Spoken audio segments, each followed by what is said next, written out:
കാസർഗോഡ് ജില്ലയിൽ നേന്ത്രവാഴ കർഷകർ പ്രതിസന്ധിയിൽ. വിപണി കണ്ടെത്താൻ കഴിയാത്തതും പ്രതികൂല കാലാവസ്ഥയും കാരണം പ്രയാസത്തിലാണ് കർഷകർ. കൃഷി വകുപ്പിന്റെ ഭാഗത്തു നിന്ന് സഹായങ്ങളൊന്നും ലഭിക്കുന്നില്ലെന്നും കർഷകർ പറയുന്നു. ഏക്കർ കണക്കിന് നേന്ത്രവാഴകളാണ് പ്രതികൂല കാലാവസ്ഥയാലും മതിയായ വിപണിയുമില്ലാതെ വിളവെടുക്കാതെ കിടക്കുന്നത്. പലരും പാട്ടത്തിനെടുത്ത ഭൂമിയിലാണ് കൃഷി ഇറക്കിയത്. വായ്പയെടുത്തും പണയം വെച്ചും കൃഷി ഇറക്കിയ കർഷകർ പ്രതിസന്ധിയിലാണ്. പാക്കം, ആലക്കോട്ടെ, അശോകന്റെ അടക്കം നിരവധി കർഷകരുടെ വാഴക്കുലകളാണ് കെട്ടിക്കിടക്കുന്നത്. കായ് ഏടിയും വേണ്ട, വിളിച്ചു ചോദിച്ചാലും കായ് സ്റ്റോക്ക് ഉണ്ട്, ഇപ്പോൾ പോകുന്നില്ല, അതുകൊണ്ട് ഇപ്പോൾ കൊണ്ടുവരേണ്ടതാണ് പറയുന്നത്. 150 കൊല കൊത്താനുണ്ട്. ഇത് പഴുത്തിട്ട് പക്ഷി തിന്നിട്ട് പോകുന്നതല്ലാതെ നമുക്ക് കാരണം കിടന്നാൽ ഉറക്കം വരാത്തൊരു സ്ഥിതിയാണ്. ഒരുപാട് കടമായി ഇതിന് പേരിൽ എന്ത് ചെയ്യേണ്ടതെന്നൊരു വഴിയില്ല. കാരണം കൃഷി വകുപ്പൊന്നും ഒരു ആനുകൂല്യം നമുക്ക് ഇതുവരെ കിട്ടിയില്ല.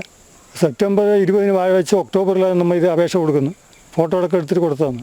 അവരൊന്നും വന്ന് നോക്കാനോ അല്ലെങ്കിൽ ഒരു റുപ്യ ആനുകൂല്യം തരാൻ ഒന്നും നമുക്ക് കിട്ടിയില്ല. അതേപോലെ തന്നെ 10-20 കഴിഞ്ഞ പ്രാവശ്യം ഇടിയിൽ കത്തിപ്പോയി 3 തെങ്ങും.